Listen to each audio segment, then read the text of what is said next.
These aren't just any old sneakers. They've been banned by the NBA. All right, here's Michael Jordan of the Chicago Bulls. 6'6" rookie. Slam. Beautiful. Out of sight. Stephen Curry not only wore one pair of banned shoes, but two in the same week. It all began in 2018, when the Warriors decided to commemorate Chinese New Year by designing these Chinese-themed jerseys.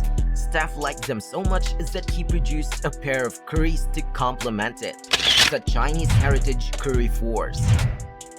Yeah, of course, he wore them to the following game, but that's when things got heated. Steph's sneakers certainly violated the NBA's rigorous shoe code, which stated that all shoes had to match their team's hues and could only have the brand's insignia. But all of that doesn't sound that horrible, does it? Wrong, since Steph broke their prohibition again the next week, when he announced a sneaker collaboration with none other than President Barack Obama. Hey, what's up, y'all? It's Steph. I'm here in DC playing the Wizards tonight. I have a special sneak peek of a one-of-one colorway of the Curry 4 that I'm wearing tonight. These are the kicks right here. I don't know about you, but it doesn't appear like the Under Armour logo to me. So despite scoring 25 points that night, the NBA informed Steph that his sneakers were prohibited. To make things worse, the NBA ended up waiving the shoe color limitation later that year. So if Steph had waited a few more months, his kicks could have gone unnoticed. But listen, that's not even the worst of the NBA's shoe bans. One pair of Jordans cost the player $200 million, while another offered an NBA player's superpowers. But before we get there, what if I told you that a player despised LeBron so much that he forbade his teammates from wearing his shoes? LeBron entered the NBA as one of the most hyped teams ever, and Nike blasted him with a shoe contract before he even took the floor. So some players admired him, some questioned him, but one guy despised him, resulting in one of the oddest shoe bans in NBA history. See, LeBron didn't realize it at the time, but he entered one of his first preseason games with a target on his back. And who was this quiet assassin? Paul Pierce. You wanna know why Paul Pierce was a quiet assassin? Well, keep watching the video and drop a thumbs up and a comment below. Pierce always felt that he was the top dog during his career. Pierce envied LeBron when he saw all the attention he was receiving. As a result, anytime Pierce and LeBron clashed, they were battling for their legacy. Because only one team could advance from the East, LeBron pushed himself to become the GOAT. Pierce was no longer a danger, and this definitely impacted Pierce's mental health, since years later, as he made his way to the Wizards, Pierce observed that one of his colleagues was wearing his rival's shoes. He told the whole squad, "Ain't no way you're going to wear LeBron's at my home." But the Wizards didn't listen. As a result, Pierce was obliged to play the full year with the shoes he had forbidden. The franchise would come to regret their choice, since not only did Pierce lead them for the Clippers, but LeBron subsequently said that wearing his shoes is only added motivation for him. You just go get a pair of bronze and you want to wear them on a Tuesday night versus me, I'm gonna bust your ass. Straight up. When Harden signed a 13-year, $200 million deal with Adidas, obviously, he was excited. So Harden and his girl Khloe Kardashian decided to celebrate. But when you're one of the most famous celebrity couples in the entire world, you already know paparazzis are lurking and waiting for you to slip up. That's precisely what Harden did. Now, this photo doesn't seem to be anything out of the ordinary, but look at Harden's feet. Last I checked, Michael Jordan has nothing to do with Adidas. Because Harden was spotted wearing J's, this created a massive news, and things quickly spiraled out of hand. The president of Adidas just had to intervene, telling Harden, "You want to make your $200 million for the next 13 years? You can't wear any other brand on the floor, off the court, or even in your own home, or we're suing your ass." Another massive news would be you subscribing to this channel. At least Harden didn't persuade anybody else to breach the rules.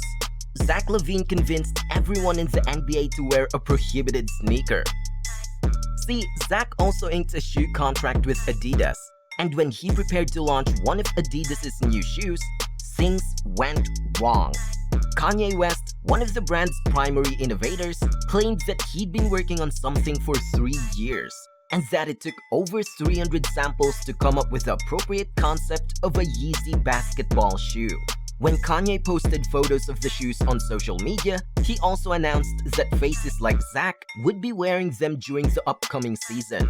But that's when the NBA ruined everything. Because when league officials saw Kanye's posts, they noticed something odd about these shoes and pretty much every pick.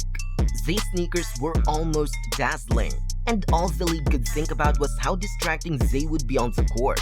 Hence, the Yeezys were banned. Players like John Wall, Donovan Mitchell, and Brandon Ingram had already informed Adidas that they would be wearing the shoes. But no one was more disappointed than Zach LaVine. He adored the shoes, and while everyone else was backing down, Zach was not. He arrived to the 2020 All-Star Weekend prepared to be a pioneer. When Zach went onto the floor, he immediately laced them on, and when he drew up for the three-point contest that night, he created history by being the first player ever to wear banned Yeezys. This was a monumental moment because Zach not only broke NBA regulations, but he also spoke up for what he believed in, giving other players hope that they too could make a difference. Brandon Ingram felt it was his time after seeing Zach's final sacrifice. So the following day, at his first NBA All-Star game with all eyes on him, he strolled straight on that floor, wearing the Yeezys, becoming the first NBA player to ever wear them in a game. And strangely, Kanye West observed it all from courtside. So he autographed Ingram's sneakers in front of everyone. Look at the grin on Kanye's face, dude. That doesn't happen every day. He knew it was only a matter of time until his shoes went worldwide at this point. Following All-Star Weekend, another player stepped forward, Andre Iguodala, who became the first player ever to wear them in a regular season game. But not just once, but twice. Even the color palette has changed. Since the NBA witnessed a revolution taking place, they did the only thing they could. They lifted the NBA's first ever shoe ban. And when Kanye received the news, there was no need for a celebration. Instead, he opted to collaborate with NBA star Derrick Rose to create an even wilder sneaker. Anyway, not all shoes have their own revolution, and Karl Anthony Towns was unlucky enough to get his sneakers banned by Netflix. Who else is unlucky? You are, if you don't like this video.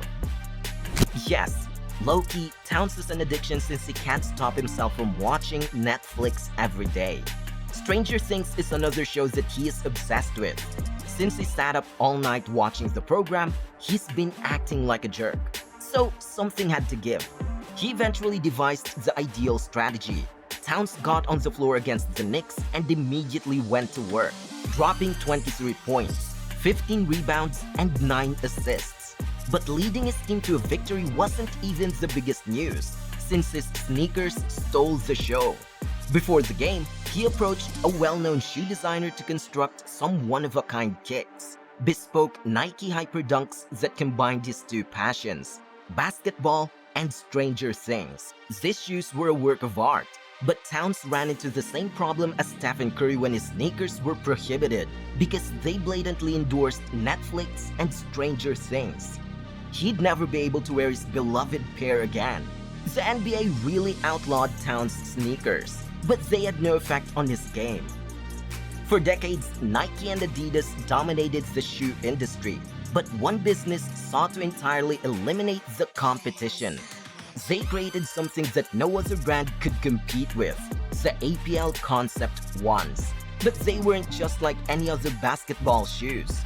They have springs incorporated in that could enhance a player's vertical by more than 3 inches. So even Stephen Curry could slip this on and dunk. But the NBA must have been caught off guard, because when they learned about the edge the shoes provided players, they said, hell no, and banned APL. But APL welcomed the prohibition, and as soon as the sneakers were made public, they went viral. APL continued to build shoes with the intention of being prohibited by the NBA, and finally, they released 2 more banned shoes, the APL Super Futures and the Concept X. And no lie, I'm sure all of us can understand why these shoes were banned. But what Kyrie Irving's sneakers were banned for made no sense.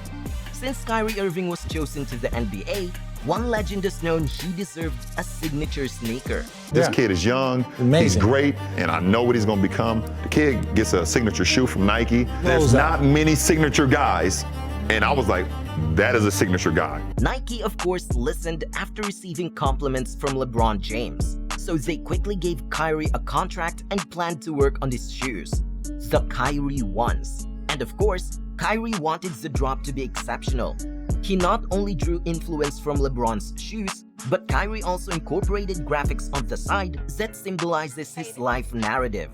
He produced a jagged pattern to represent the Sydney Opera House in Australia where he was born. Kyrie took care to add his mother's name, birth date, and death date on the sole. And last but not least, Kyrie's jersey number. So it was clear that Kyrie had put a lot of care into the sneakers and couldn't wait for the rest of the world to see them. The rest of the world would also see if you would subscribe to this channel and like this video. The deceptive red Kyrie ones was planned on introducing his preferred colorway during a game versus the Warriors. And throughout the game, you could plainly see his bright red feet through every play. The sneakers were eye-catching and just what Kyrie wanted, but the NBA despised it.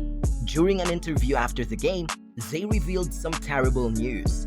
Kyrie revealed to the public that he was fined by the NBA for wearing non-team colors. This made little sense since other players were wearing black and white shoes, but Kyrie's sneakers were the same color as his jersey. So I have no idea what the NBA was thinking. It's clear that Kyrie adored his sneakers, but his predicament wasn't as sad as Carmelo Anthony's, since the NBA wrecked his best moment in his career. Melo has released 9 pairs of trademark shoes throughout his career, and for his 10th anniversary, Melo wanted to produce something that would redefine the shoe game. So, Melo collaborated with a great shoe designer from the Jordan brand to make his goal a reality and to celebrate his achievements. Melo wanted to include aspects from his past footwear. Melo featured a chrome piece on the rear that harkens back to his very first trademark insignia after putting his heart and everything into the maca.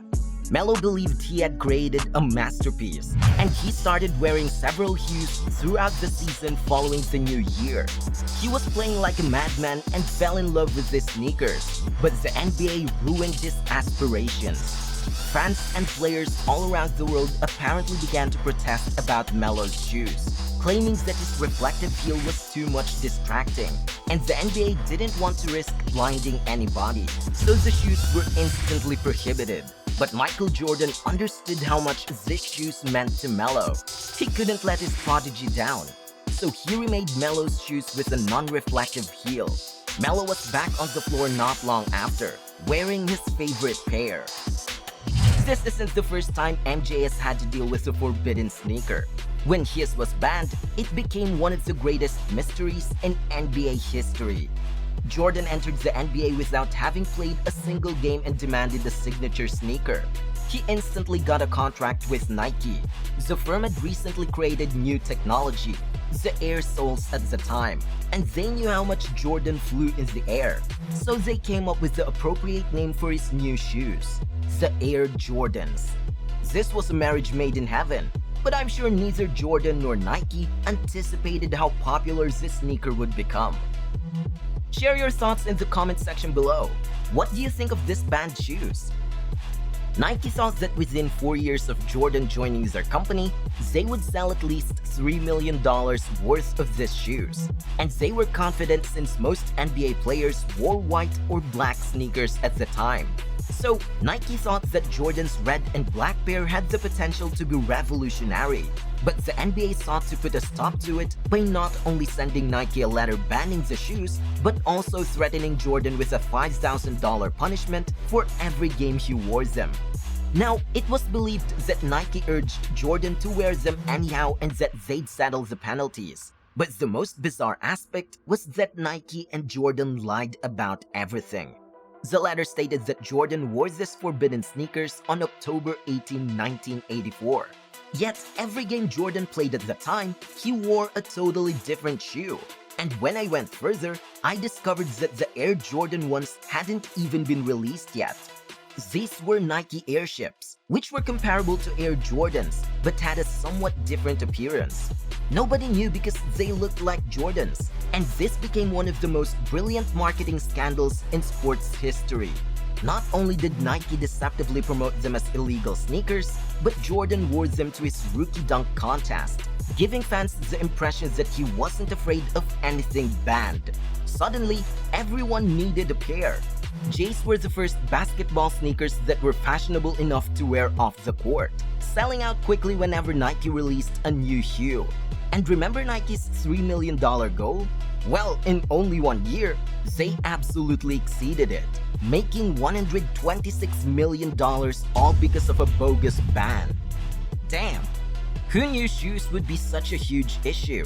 But they're still not as weird as the NBA's forbidden celebrations, which included players physically tossing up gang signs. And because I'm sure you're excited to know more, here, watch this video right this second.